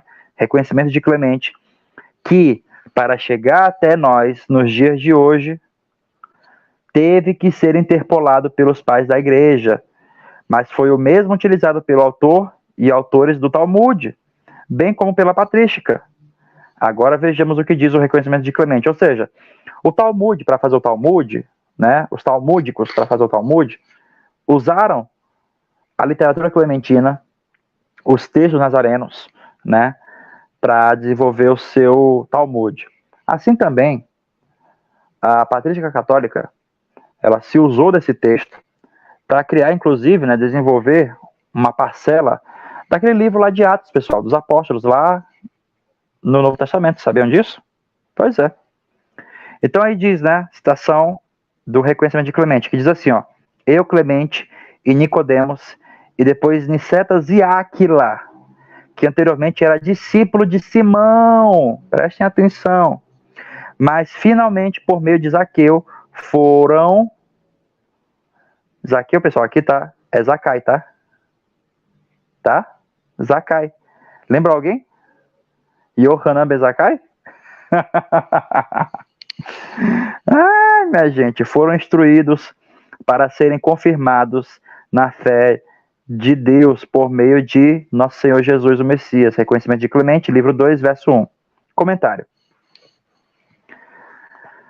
Vamos descobrir que esse Simão, na literatura clementina, é, na verdade, Paulo de Tarso. Que, professor? Quando tá aqui Simão, é porque os padres tiraram, tá, o nome aqui, original, que era Saulo, né? É, na verdade, Paulo de Tarso, como a própria Enciclopédia Católica também afirma. Vamos lá para a citação? Aqui, ó, 6. Adolf Hengefeld, ele diz, maybe considered the last survivor, né? Ele acredita, né? Ele foi induzido, né? Depois de muitos anos, a admitir que o Simão Mago era um personagem real, né? Beleza. Mas ele persiste que na literatura clementina, essa palavra, esse sujeito, Simão lá, Simão Mago lá, da literatura clementina, é, na verdade, o Santo Paulo. Fonte Enciclopédia Católica, disponível aqui. Ok? O que, professor? Não sabia disso. Pois é. Então, na literatura clementina, quando vocês verem Simão Mago, já vão direto, é Paulo. Tá bom? Tem várias citações aqui, ó. New Advent, é um site católico, tá? Então, estamos lidando aqui com uma interpolação posterior, que ao invés do original Paulo de Tarso, um copista posterior o muda para Simão, o Mago. De fato, há um discípulo, olha agora, pessoal, de fato, há um discípulo de Paulo de Tarso, chamado Áquila de Sinope, da província do Ponto. Atos dos Apóstolos, capítulo 18, verso 2. Vão lá, pessoal. Interessante notar que também Onkelos é da mesma região. Onkelos, pessoal, é de Sinope, da província do Ponto. E é o Áquila, o nome dele original, né? Estranho, não? O texto nazareno continua em outra passagem dizendo, olha o que diz lá. Da onde que vem essa passagem aqui de necromancia, né? Mas a Nicetas e a mim, Áquila, quando perguntamos a ele, Paulo, né, que aqui é Simão, se era possível para ele nos explicar como essas coisas podem ser efetuadas por meio da feitiçaria e qual é a natureza dessas coisas, Simão, que é Paulo, né, afirmou que seria capaz de falar como se fosse para seus amigos queridos. E ele começou a falar assim, eu fiz a alma de uma criança inocente que foi violentamente morta e convocada por conjurações secretas para me seguir, para que ela só faça tudo o que eu mando. E quando eu disse a ele, é possível para uma alma fazer tais coisas? Ele me respondeu a resposta, né? Ele me devolveu a resposta. Eu quero que você tenha certeza disso, que depois de Deus, a alma de todo ser humano é capaz de fazer visitas, uma vez que tenha despido da grande escuridão do corpo e possui presciência. Por essa razão, mesmo para a necromancia, a adivinhação dos mortos, as pessoas a chamam e a levantam. Lembram lá do textinho do Talmud? né? Lembra lá do textinho? Que diz aqui, ó, que ele levantou Titus diante dele. Aqui, de novo, cadê aqui o Balaão? Aqui, ó. Cadê aqui, ó? Onkelos, então, foi e levantou Balaão diante dele, por meio da necromancia. Então, aqui, ó, mesmo texto. Para a necromancia, a diversão dos mortos, as pessoas a chamam e a levantam, ou seja, levantam dos mortos, né? Uau! Comentário. Acabamos de descobrir a fonte original tanto do Talmud quanto de Epifânio, porque quando você vai pegar esse textinho aqui, pessoal, reconhecimento de Clemente, sabe a datação dele? Alguém sabe a datação do reconhecimento de Clemente, pessoal? Alguém quer chutar aí? Vamos lá. A datação do manuscrito mais antigo da literatura clementina.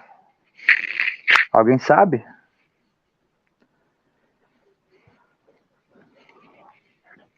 Século V? Século IV?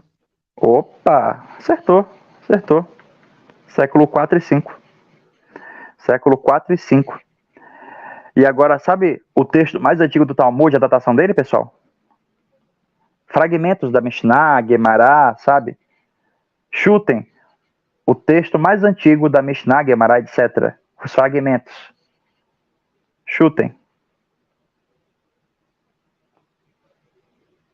Já falei isso em aula.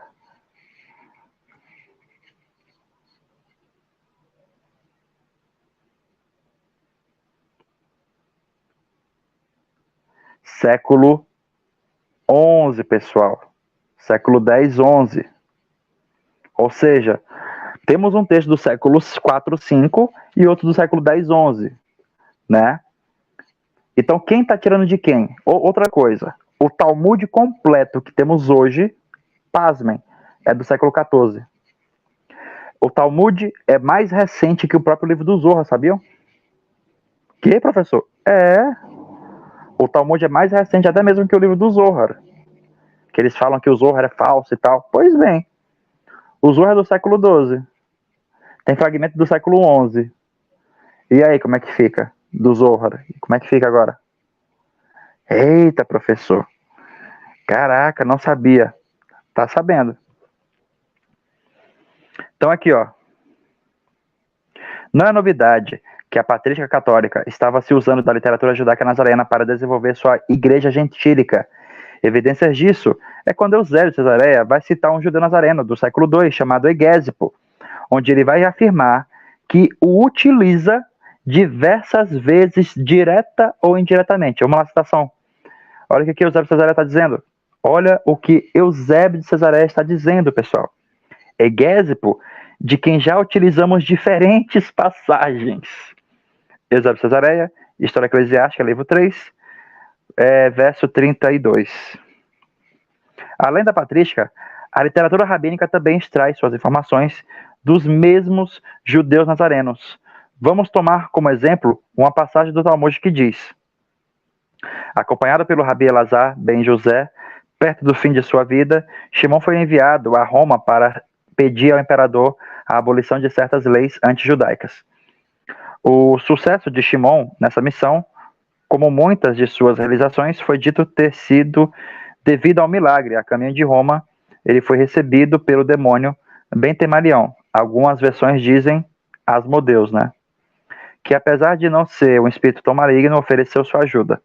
Os dois concordaram e o demônio então possuiu a filha do imperador, permitindo que Shimon a exorcizasse quando chegasse à corte romana. O imperador levou Shimon para dentro de sua casa do tesouro, deixando que ele escolhesse sua própria recompensa. Shimon encontrou ali o decreto ofensivo contra os judeus, que ele recebeu como recompensa e depois rasgou em pedaços. Talmud babilônico, Meliá 17b. Comentário. Ora, essa lenda não é de origem judaica e foi debatida por muitos acadêmicos modernos. Israel Levi, por exemplo, nota que essa lenda é uma variante da lenda encontrada em Acta Apostolorum Apócrifa, onde o apóstolo Bartolomeu exorciza um demônio que havia tomado posse da filha de Polímios, o rei da Índia. A opinião de Israel Levi foi confirmada por Joseph Halevi, outro, gente, só judeu da Universidade Hebraica de Jerusalém, tá? Judeu da Universidade Hebraica de Jerusalém, acadêmico da Universidade Hebraica de Jerusalém, estão mostrando que o Talmud é uma fraude. Foi confirmada por Joseph Halevi. Baquer também nota outra lenda cristã que corresponde mais de perto à narrativa talmúdica, a saber, aquela narrada por Simão Metafrastes, em Acta Sanctorum, segundo a qual Abécios exorcizou um demônio de Lucila, a filha de Marco Aurélio. A datação de Acta Apostolorum Apócrifa e de Acta Sanctorum precede séculos de qualquer manuscrito do Talmud, pessoal, porque são do século 7 e 8. Ou seja, a literatura rabínica plagiou tanto os textos judaico-nazarenos quanto os textos cristãos católicos. Isso porque eles tinham acesso a essas literaturas. Todos os textos achados no Talmud não chegam nem perto do século 7, pessoal. Século 7. Onde se presume ter concluído toda a Guemará, a conclusão dos rabinos, né? Há somente um único texto, um único manuscrito do Talmud, Yerushalmi, datado do século 5 a 6. O único que possui uma data tão próxima. Porém, há um enorme problema aqui. Esse manuscrito é um palimpsesto. Alguém sabe o que é palimpsesto, pessoal? Sim ou não? Não, essa eu não sei. Palimpsesto, pessoal. Vamos lá, deixa eu explicar aqui para vocês. O que é, professor, um palimpsesto? Vamos lá. Deixa eu pegar aqui um exemplo. Estão vendo aqui essa imagem aqui? Uma imagem, né? Isso aqui é uma folha de um papel. Sim. Vamos supor que eu não tenho papel. Mas é porque antigamente manuscrito, para quem não sabe, era caro, tá? Era caro. O que eles faziam? Pegavam uma pedra, tipo aquelas pedras de lixar pé, não tem? Que eles fazem lixando, as mulheres lixam o pé delas. Aquelas pedras cheias de poro, assim. Eles pegavam o pergaminho, que era feito com pele de animal, e raspavam. Raspavam para reutilizá-los. Eles raspavam e lavavam, deixavam no sol, depois pegavam, depois de seco, né? Depois de alguns dias, pegavam o pergaminho, a folha de pergaminho seca, e reutilizavam, passando por cima daquele texto abaixo, outro texto. E pasmem, esses textos, pessoal, tem algum som aí aberto aí, tem alguém falando aí, pessoal? Esses textos que estão por baixo do texto do Talmud, encontrados, são do Novo Testamento. São de santos católicos, são da Septuaginta, são do Evangelho de Mateus, são das cartas de Paulo. Ou seja, eles tinham acesso a essa informação, as informações, e estava tudo em aramaico, tá? Estava tudo em aramaico. Tem aqui os textos aqui, ó. Vocês vão ver na íntegra aí, os links, vocês vão acessar lá, clicar lá e vocês vão ver na própria biblioteca do Museu Britânico, tá? Tá lá. E aí eles reutilizavam as frases, eles achavam bonitinho e reutilizavam as frases. Eu achei bonito essa frase aqui de Jesus, hein? Eu vou colocar aqui no Talmud. Então, mas o Rabi Abarro falou, Rabi Eliezer falou, foi daí que eles inventaram isso. Por isso que vocês viram aqui tantas citações. O Talmud é uma contra-patrística e também uma resposta contra os nazarenos, se utilizando dos textos e ensinamentos judaico-nazarenos. Tá bom? Palimpsesto, então, pessoal, resumindo para vocês, é isso. É quando você reutiliza um texto, um pergaminho já utilizado, você apaga, né? Como eu falei, e reutiliza isso. Só que aí, quando você coloca a folha do pergaminho para o sol assim, você vê ou quando você coloca a luz, alguns tipos de luzes, né, como ultravioleta, você vê o texto por baixo, entendeu? Você vê o texto por baixo do texto que está em cima. Foi assim que eles encontraram o texto do evangelho mais antigo dos 4 evangelhos, né, oriundos lá do dia Tessaron, chamado Evangelho da Mefarrecher, que é do século 3 a 4. Século 3 a 4. Que foi também um palimpsesto. Eles viram um texto por trás de um texto de santos pais católicos, né? E estava lá o texto do Evangelho. Antiquíssimo. Ok? Entenderam o que é palimpsesto? Sim ou não? Ainda tem alguma dúvida? Perfeito. Então, continuando. Então, vamos finalizar aqui.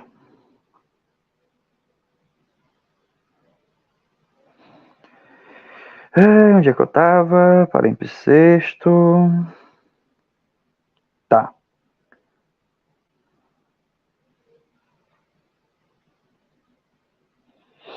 Tá. Este manuscrito é um palimpsesto, ou seja, o texto do Talmud de Jerusalém está por cima, como eu falei, de um texto grego antigo que é datado entre o século 5 a 6. Aí por isso que o pergaminho é datado do século 5 a 6, entenderam? Porque eles reutilizaram um texto grego, um pergaminho de um texto grego do século 5 a 6. Conforme a Universidade de Cambridge, é o manuscrito que data do século 5 a 6, que originalmente possuía um texto grego da Septuaginta, e não o texto talmúdico que está por cima. Como eles dizem, né? O texto grego está escrito em uma maiúscula bíblica do final do 5º ou 6º século.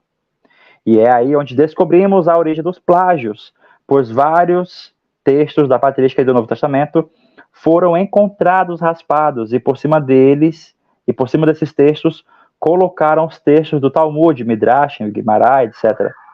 Indicando... Deixa o carinha passar aí. Indicando que eles tinham total acesso a eles. Por exemplo, foi encontrado um manuscrito palimpsesto do Talmud de Jerusalém por cima de um antigo texto em aramaico siríaco do livro A Vida de Santo Antônio, por Atanásio de Alexandria. A citação, o link para vocês irem lá, está aqui, ó, para vocês verem aí. Também foi encontrado um manuscrito palimpsesto do Talmud de Jerusalém, cujo texto raspado era uma versão aramaica siríaca da primeira epístola de Paulo aos Tessalonicenses. Citação aí, o link, ó. Só clicar aí e você vai ver lá na íntegra. Em suma, gente, o interessante também é que o texto mais antigo do Talmud, sabe qual é? É do Talmud de Jerusalém. Do Talmud de Jerusalém, minha gente. E o babilônico?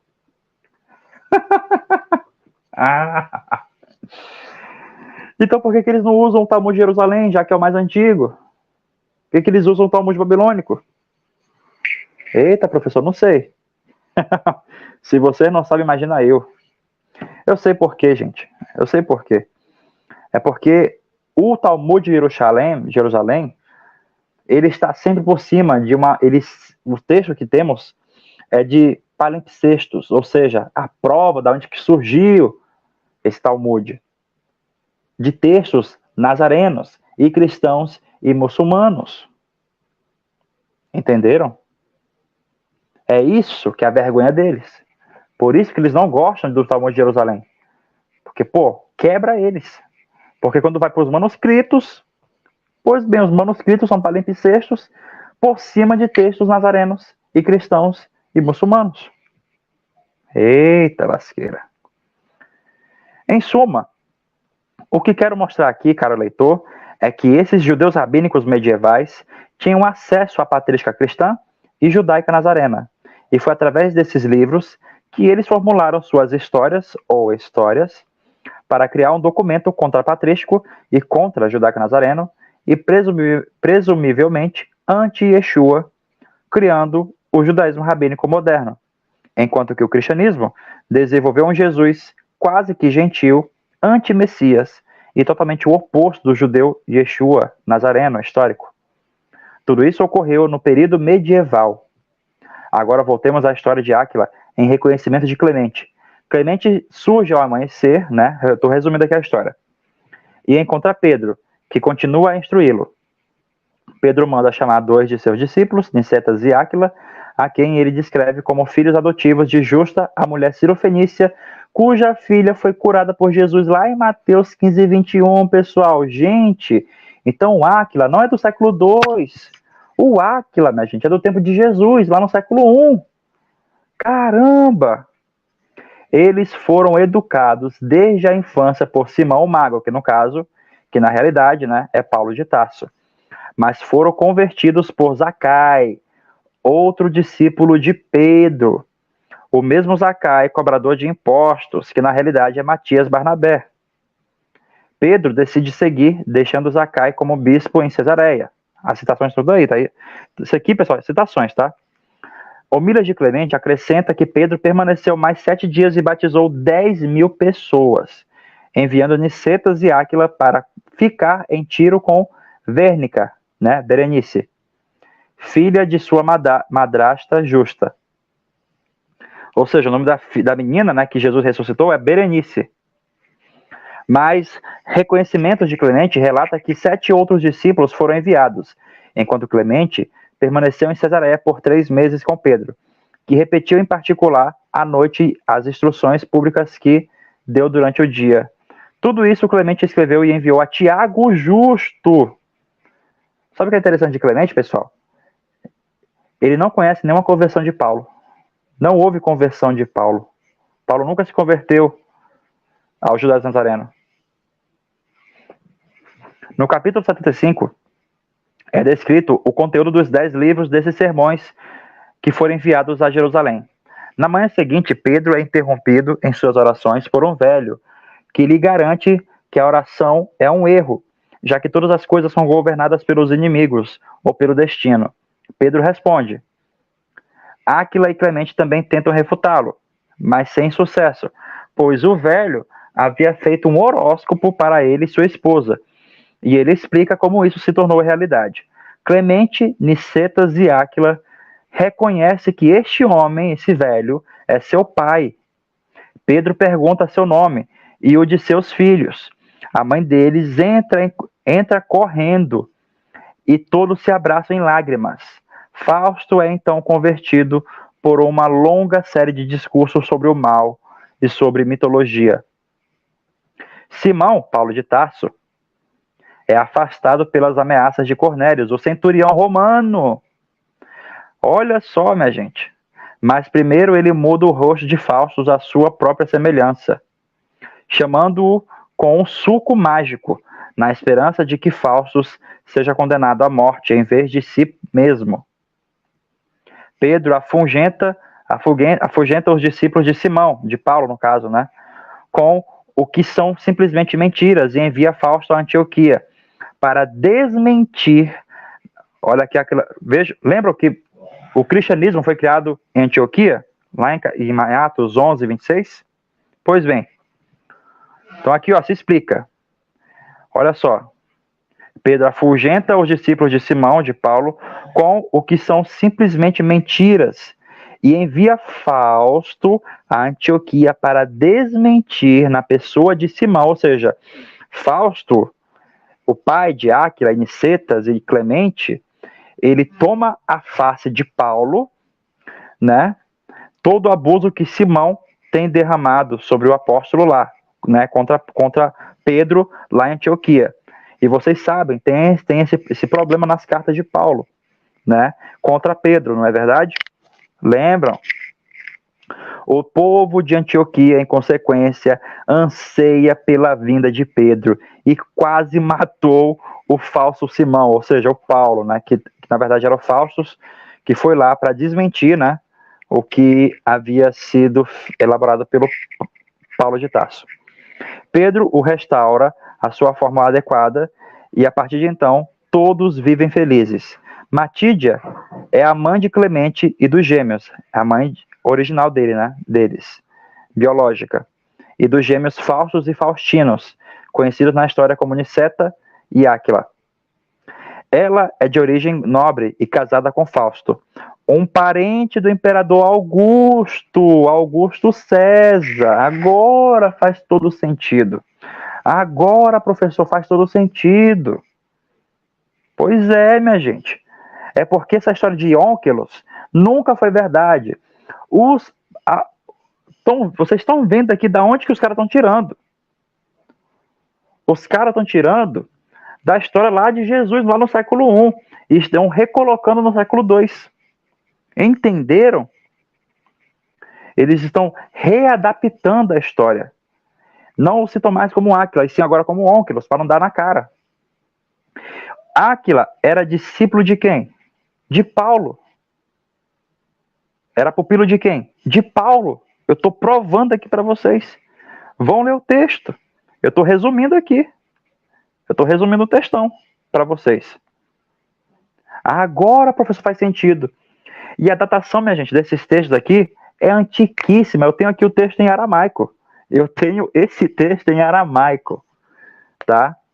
Tenho também em latim e em grego. Maravilhoso esse texto. Prova a origem disso tudo. Estão entendendo? Aqui continua. Quando seu cunhado começa a fazer avanços sexuais com ela, querendo evitar um escândalo, decide deixar Roma para Atenas com os gêmeos, mas sofre um naufrágio no caminho. Ela desembarca na ilha de Arados, onde Pedro mais tarde a reconhece com base no relato de Clemente. Pedro leva Matídia para seu filho e posteriormente toda a família é reunida e batizada. Justa é a mãe adotiva de Nicetas e Áquila. Quando os gêmeos são capturados e escravizados por piratas após o naufrágio, Justa, a mãe, a Cirofenícia, né, lá de Mateus, que o nome dela é Justa, compra de volta sua liberdade e lhes dá uma educação grega. Em reconhecimentos, ela é simplesmente descrita como uma viúva judia nazarena. Nas homilhas, ela é uma prosélita de origem sírio-fenícia, cuja filha foi curada por Jesus. Agora, devemos ter em mente que esse texto, apesar de ser legitimamente judaico-nazareno, passou por interpolações posteriores para que fosse publicado numa sociedade romana que estava constituindo a Igreja Católica Apostólica Romana.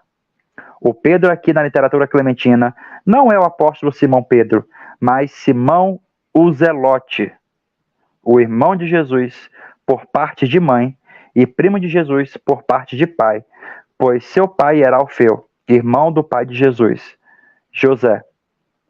O Simão Mago, que tanto falam, na realidade, era o mesmo Simão Zelote, o filho de Alfeu, o discípulo amado de Jesus, mas que, como a literatura nazarena ia de contraponto à nova literatura dos cristãos católicos, tiveram que omitir isso, interpolando até mesmo o evangelho e o dividindo em 4 evangelhos no Novo Testamento. Agora aqui vemos a origem de onde o judaísmo rabínico e cristianismo extraíram suas religiões. Além disso, Gamaliel, na literatura clementina, é judeu nazareno. Por isso que vocês veem lá que o padre lá não cita Gamaliel, né? E discípulo secreto de Jesus, como diz a própria literatura clementina, pessoal. Gamaliel, que eu mencionei anteriormente, por uma questão de assistência secreta, era nosso irmão, pois eles retinham muito o conselho de seus associados. Estava, portanto, mantendo-se secretamente para que, quando eles, os outros rabinos, né, planejassem qualquer coisa contra nós, nazarenos, né, pudéssemos saber essas coisas e expulsá-los longe de nós. E ele, por um conselho adequado, poder até mudar pacificamente aqueles contra nós por intercessão. Reconhecimento de Clemente, livro 1, capítulo 66. Então, pessoal, a gente fecha por aqui por hoje. Mas aqui, pessoal, vocês viram... Gente, vocês estão vendo que é um estudo exaustivo, né? Porque é minucioso. Eu mostro, eu provo aonde que está cada parte. Vocês acabaram de ver a primeira parte disso aqui. O texto é enorme. Eu escolhi isso aqui hoje para vocês, tá? É muita coisa. Tá, pessoal? Até aqui, algum comentário, alguma dúvida? Nenhuma no momento. Você vai postar esse arquivo de texto pra gente dar uma lida? Eu vou passar para vocês no privado, tá bom? É a primeira Ok. parte, pessoal. É a primeira parte. Só que ainda tem mais. Eu só peguei essa parte aqui hoje, né? Para colocar para vocês. Mas é muito conteúdo. Muito conteúdo. Sim, Porque é aqui, muita pessoal, informação, é muito detalhe. vocês viram que eu deixei bem minucioso para vocês verem detalhe por detalhe. Não deixar passar nada. Para vocês saberem da onde que surgiu esses textos. E na próxima aula vai ser a conclusão, né, do judaísmo, tá? A próxima aula já é o último dia. Espero concluir e mostrar para vocês a origem do judaísmo rabínico. E aí, na próxima, não sei se é na próxima semana, mas na outra semana, a gente vai começar outra parte, né, outro mini curso, outra parte, né, a origem do cristianismo. Eu vou mostrar para vocês textos que vocês vão ficar boquiaberto. Textos, pessoal, romanos, de imperadores romanos instituindo o cristianismo e mandando matar à espada todos os judeus que fossem contra, matar inclusive os judeus nazarenos, persegui-los sistematicamente, tá? Vocês vão ver na íntegra, vocês vão ficar assim, gente, aonde que estava esse texto que eu não vi? Pois é, a instituição da Igreja Católica Apostólica Romana, tá? Provando que ela não vem de Jesus nem de Pedro, e sim dos inimigos de Jesus e de Pedro, ok? Os romanos, que sabendo eles o poder fortíssimo de Jesus, eles pensaram, já que não podemos derrotar Jesus, aliemos-nos a ele e façamos da nossa maneira, né? Terceirizamos ele, né? Vamos terceirizar ele, vamos colocar aí 4 evangelhos, mas aí o foco não é ele, o foco é Paulo. O foco é o nosso guru, é o nosso guia, o nosso guru. Quem é esse cara, pessoal? Originalmente, esse Paulo, pasmem, ele é chamado Apolônio de Tiana, tá? Que, professor? Eu tenho provas cabais que provam que esse Paulo é Apolônio de Tiana, tá? Que esse Akiva, vocês viram aqui, esse Akiva do judaísmo ortodoxo é o mesmo Paulo de Tarso. Ele é uma resposta contra Tiago Justo. Ele é uma contra Tiago Justo, tá? Uma contra-resposta a Tiago Justo. Então ele é a versão, né, rabinizada de Paulo. O que o cristianismo tem como Paulo de Tarso, o judaísmo rabínico tem como Akiva. Entenderam? Que é o quê? É uma aversão a Tiago Justo, irmão de Jesus, que foi o cara que deu continuidade ao judaísmo nazareno no século I em diante, tá bom? Isso a gente vai ver nos estudos seguintes, tá bom, pessoal? Então, cada mini curso, cada parte, por exemplo, do mini curso vai ser 2 partes, tá? Do judaísmo rabínico, essa aula de hoje, na próxima aula também, a última aula. Do cristianismo, uma aula, outra aula. Eu acho que do cristianismo vai ter, não sei, talvez esteja 3 aulas, porque é conteúdo demais, minha gente, é conteúdo demais. Do judaísmo ortodoxo, tanto conteúdo que eu preferi resumir e deixar tudo, sabe, no PDF para vocês. E aí vocês vão dar a leitura na íntegra no texto, tá? Para poder vocês lerem, porque, minha gente, é muita coisa. É muita coisa. E eu tô mostrando para vocês passo a passo, tintim por tintim, sabe? Cada grãozinho que foi a construção dessa chamada judaísmo rabínico, tá, pessoal? E a origem é tão linda, né? Se vocês prestarem atenção, o judaísmo nazareno ele é tão lindo, tão perfeito. E os caras preferiram seguir esses senhores da caverna, né, minha gente? Então é isso, minha gente. Muito obrigado. Mais algum comentário, pessoal? Nenhum no momento. Isaac. Nenhum, Rafa. Só fiquei surpreendido com muitas informações aí que às vezes a gente lê nos evangelhos. Uma das coisas que me surpreendeu muito, na verdade tudo me surpreendeu aqui, que tem muitos textos, é igual aquela mulher Sírio-Fenícia que você estava falando, em que Sim. Jesus cura ela, você não sabe o nome da mulher, você não descobre o nome da menina que ele curou, né? Rapaz, Uhum. você aí tudo, eu falei, gente, não tem nada oculto, né? Se você, na verdade, procurar, né, encontrar as pessoas que o ajudam, você vai encontrar, na verdade, né, o que está oculto É. ali. Eu fiquei muito surpreendido por isso, entendeu? Sim, você vê, o nome dela é Berenice, né? A palavra é Vérnica, né? Vérnice em hebraico, né? Era um nome comum de judias, né? Então você vê que, e ela é uma cananeia, né? A gente vê, tipo, faz sentido, porque cananeu é um judeu extraviado, né? É de origem comum, porque os hebreus, eles são cananeus. E a história dos cananeus começa na Suméria, que foram para lá, para aquela região que foi nomeada Canaã, devido à questão de comércio, entendeu? Por isso que a palavra é Canaã, comércio. Cananeu significa mercador, mercado. E os cananeus, eles dominavam, teve um período ali do século antes de Cristo, né? Teve um período que eles dominavam aquela região do norte da África e toda aquela parte do Mediterrâneo ali. Grécia, Roma. Inclusive foram eles que ensinaram os gregos e os romanos, na época os etruscos, né? O alfabeto, porque eles eram analfabetos, sabiam disso? Eles eram analfabetos. E foram os cananeus, os hebreus primitivos, né? Que ensinaram eles o alfabeto etrusco, o alfabeto cananeu, que ficou como etrusco, né? Mas quando você vai ver o etrusco, ele é da direita para a esquerda, igualzinho ao nosso hebraico. E a mesma coisa, alfa, aleph, bet, gimel, dalet, he, vav, zay, a mesma coisa. A mesma coisa também do grego, alfa, beta, gama, delta, a mesma coisa, entendeu? E eles dizem que quem ensinou isso foi o deus chamado Cadmus. Cadmus é uma palavra de origem hebraica que significa Kedem, a origem, o oriente, entendeu?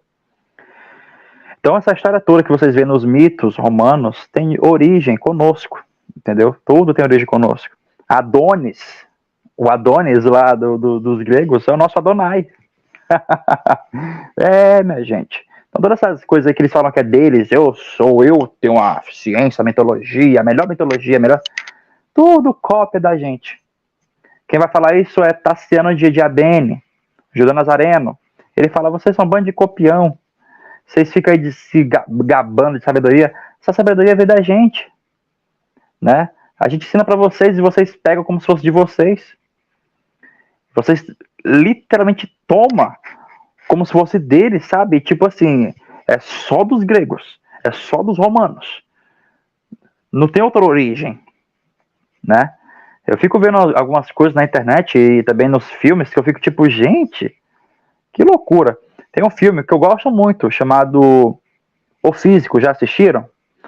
Esse filme, O Físico, fala assim que no século I, a medicina que foi originada do Império Romano,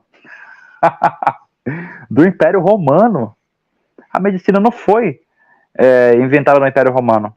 Já havia muito tempo na Suméria. Foi encontrado documentos de medicina. Inclusive tem um crânio que eles encontraram aqui, ó, cortado, assim, o primeiro caso de cirurgia na cabeça. Que eles cortaram o crânio em quadradinho e eles, pela evidência, nós arqueólogos vimos que esse cara que teve o crânio cortado e que houve lá cirurgia, isso, pessoal, uma cirurgia de mais de 6.000 anos de idade. O cara sobreviveu muito tempo depois.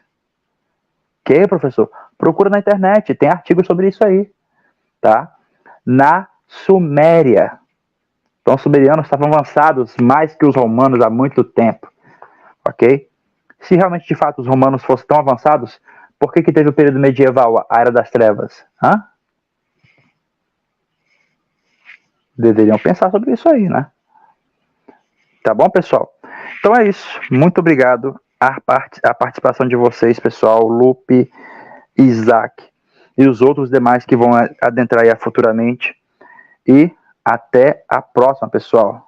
Shalom a todos vocês. Boa noite, bom descanso. Shalom. Obrigado para você também. Tchau, tchau. Shalom a todos.